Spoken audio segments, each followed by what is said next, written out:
All right, picking up where we left off. We've got this high poly shield and we've got this low poly shield. I've renamed them in my outliner just for, keeping organized. And I'll go ahead and move these into a different layer so that you can see that we've got the two different objects in the scene. So there's our high poly shield, which we sculpted. And on layer 5, we've got our low poly shield. Now, I'm not so sure that the bake is going to work as it stands, because if you see here, when I put them back in the same layer, the low poly shield doesn't quite match the shape for the high poly shield. And so that's going to potentially create some problems when we try to bake the details of the high poly model into our low poly for textures. Over here where we have like planks that are sticking out, there's a good chance that we're going to get ray misses. And what that means is when you take a low poly and bake detail from a high poly model into it, what it uses is it uses basically ray casting to a cage. It creates an arbitrary cage around the high poly model and then calculates all the detail that it discovers inside of that cage and bakes that into the texture for the low poly model. So I can't be sure that that's going to work, but first things first, we actually are going to need to unwrap the low poly shield because we haven't done that yet. So I'm going to hide the high poly shield so we can have it nice and quick so we can unwrap it. And Blender's unwrapping tools are fantastic. It makes it really nice and easy. So I'm going to use that selecting loops, and let me turn on screencast keys for you guys first. First things first.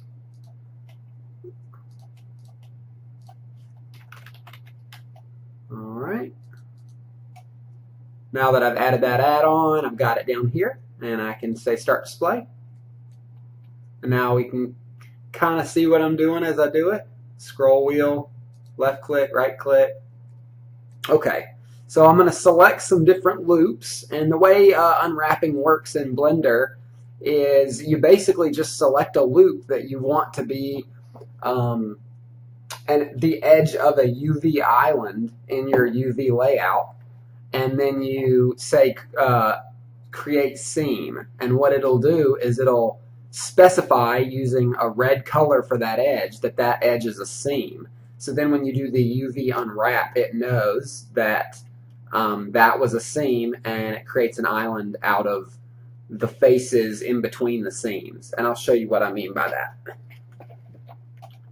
So I'm going to select this outer edge and just do Control E to go to the Edge context menu and go Mark Seam. And so now if you look at it, we've got this red line all the way around the outside. Now I'm also going to select this edge around the stone part in the middle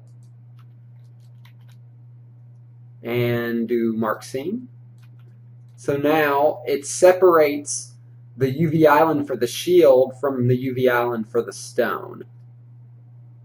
Okay, I think that's probably going to be good enough for the shield. So let's go to the metal plate. All right, for it, we'll probably just try to kind of do the same thing, just a flat UV projection. So I'll mark the entire outside of the metal plate. I'll mark the entire inner seam.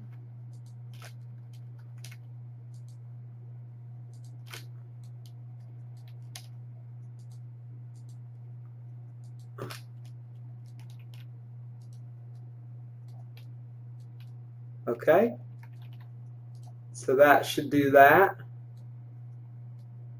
And I think that's probably going to be good enough. We might want to isolate these central pieces since there's so much detail in there.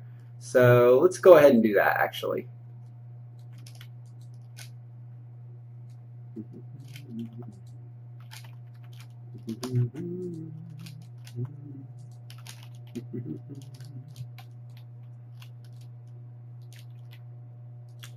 Okay, that's one.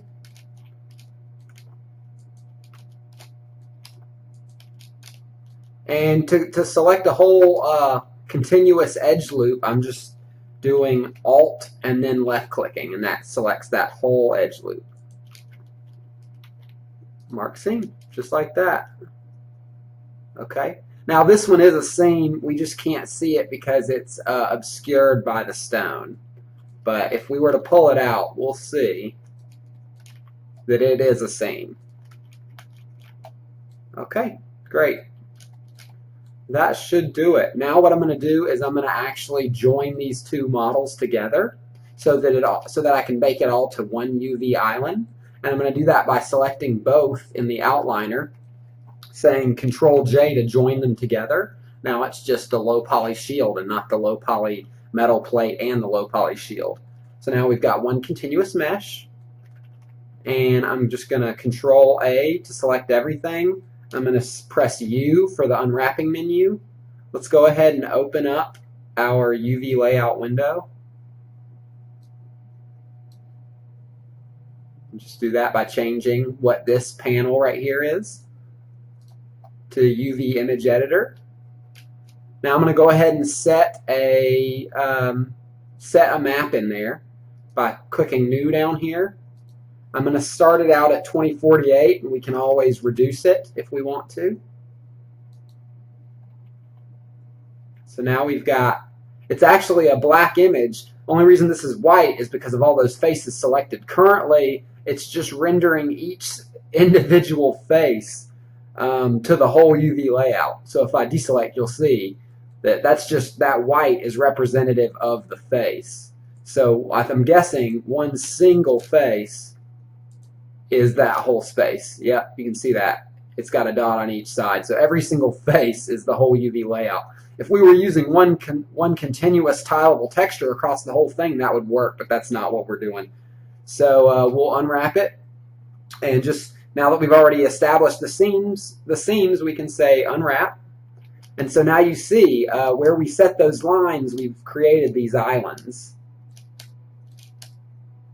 So there's our metal plate, there is the stone in the middle, these are our detail trim pieces. That would be probably the back of the shield. Yeah, that's the back of the shield. And then this is the front of the shield.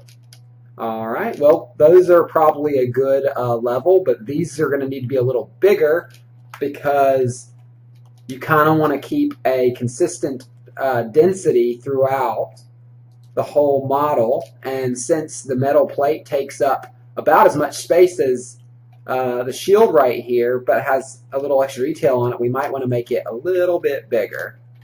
So let's do that. Something like that. And then these, while, in terms of the island right now, they are the appropriate amount of space. Because of the amount of detail in that part of the model, we're going to want it to be a little bit bigger. So let's just scale those up.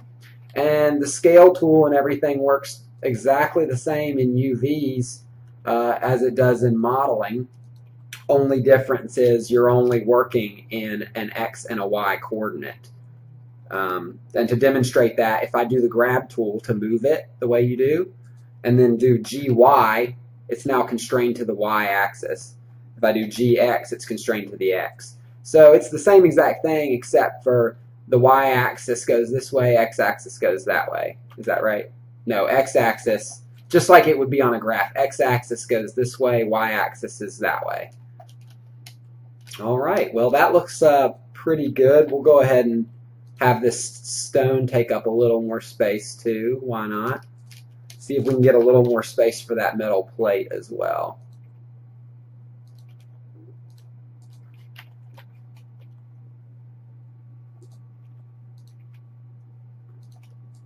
And you want to try to use, your UV layout as best you can. Try to maximize your space so you can get as much detail for all your objects as possible.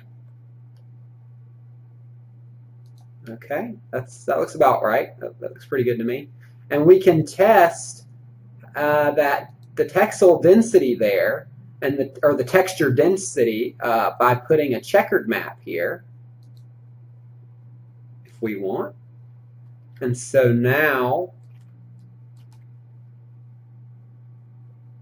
hold on. I guess we would have to unwrap it again, or maybe we can reload it. I don't really want to unwrap it again because I'm happy with this layout as it is.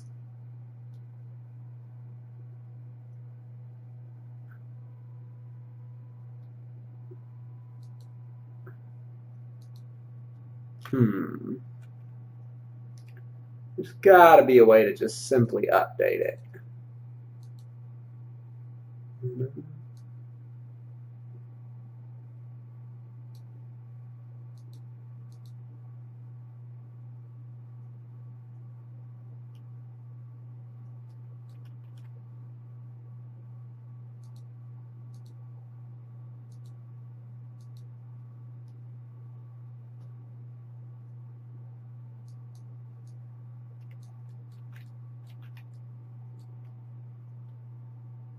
Maybe if we just put it on texture, there we go. Just change that to texture, so now we can see it. So that looks pretty good. If we deselect it all, that's a lot of detail. That's going to be great.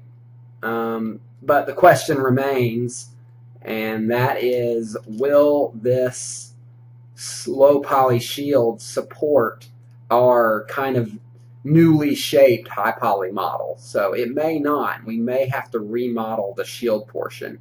I imagine the plate itself is going to do just fine, but the shield may not. So let's find that out. And I'm going to go ahead and just clear this out, set this back to our default black.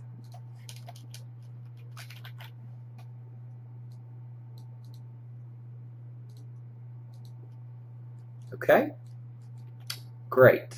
All right, now let's unhide our high poly. All right, so now that we've got that selected, we want to bake these two models into this model. So what I did was I click the high poly. You click basically all of the models that are going to be baked into the active model. So these two models are selected, but once I select this one, it will be the active model. And that's going to be significant in just a second when we look at the bake menu. Okay, so the bake menu is located in this camera icon in the Properties tab.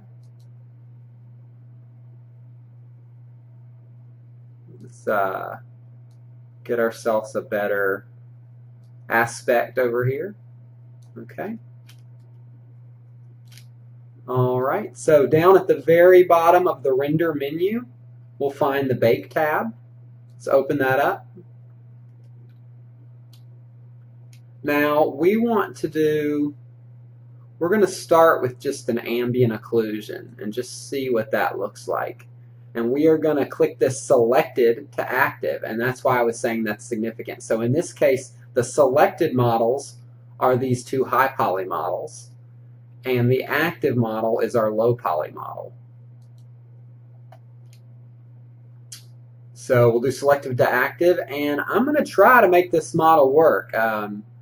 You know, if we can't, then we have to model a new low poly, and I'm going to try to do that by increasing the distance. And what this is doing is increasing the distance of the cave, or of the cage, with which it tries to find the detail to bake.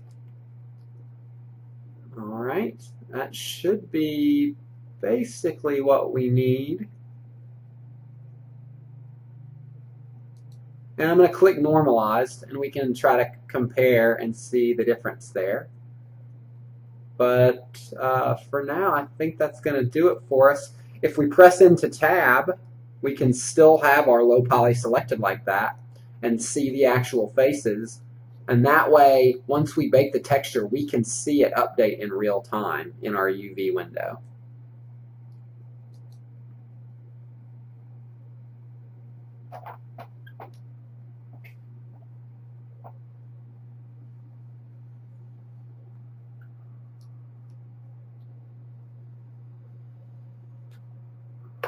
There it goes.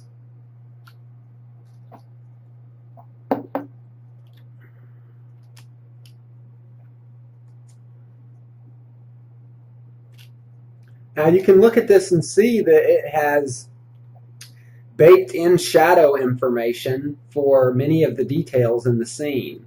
The bolts, the large grooves, the shadow that's created by the metal plate on the shield, the shadow that's created on the stone in the middle by the metal plate. If we look up at this, we can actually see that detail from the trim itself. If we deselect that, if we actually go back into object mode, then now we see what this new texture looks like.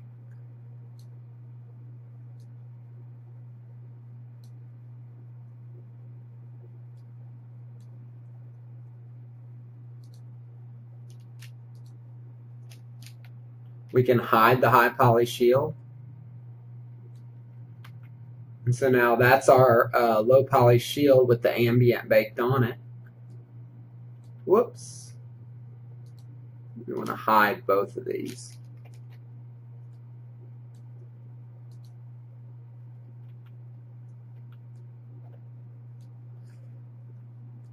Alright, so we're definitely getting some kind of weirdness there in the texture. So let's try to bring back the high poly and we'll try again.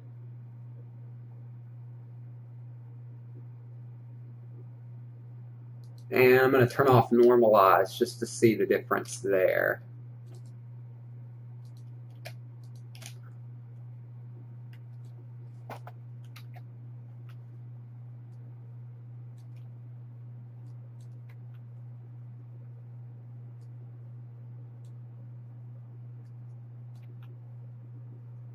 Okay.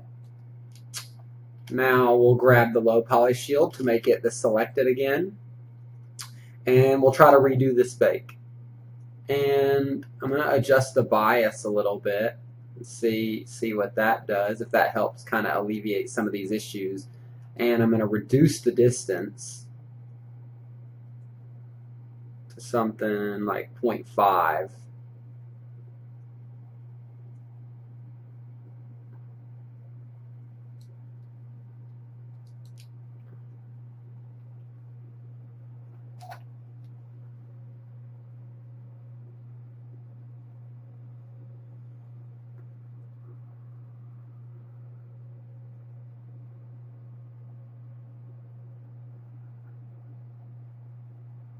Okay, so that's getting some really, really large errors. Change that to 0.2. I'm going to change that to just 1. Hit normalize. Try again.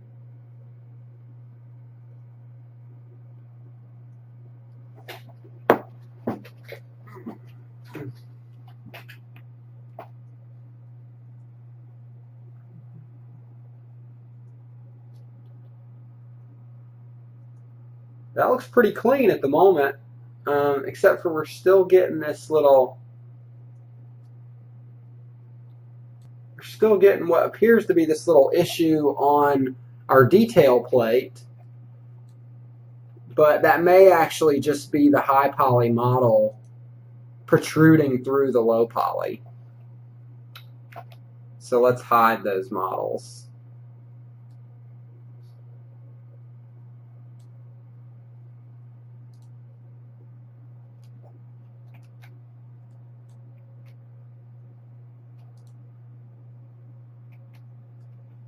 Alright, so that is what our low poly looks like with those textures applied onto it. And it looks like we've got this a little bit of separation here between the metal plate and the shield, and we're going to fix that real quick just by separating the two meshes from each other again.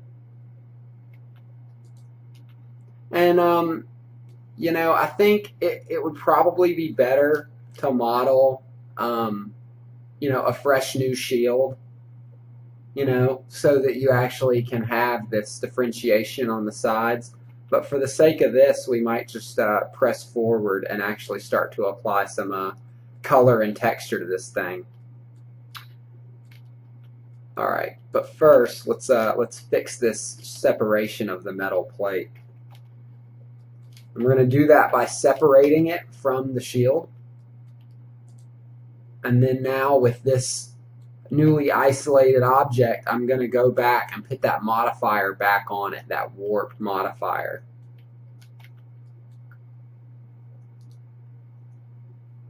The simple deform. And go to bend and reduce the angle and just set it right into place.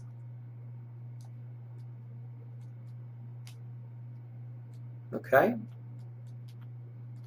that looks good.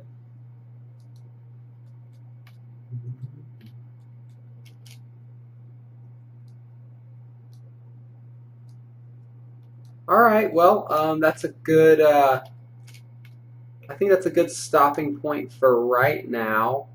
In the next video, and you can see, you know, to do it right, I think you would need to kind of come back in here and fix some of these issues we're having. And, you know, if there's two ways to handle that. You could go paint them out of the ambient occlusion map, or you could just do a new bake and make sure your low poly model fits the high poly model as good as possible.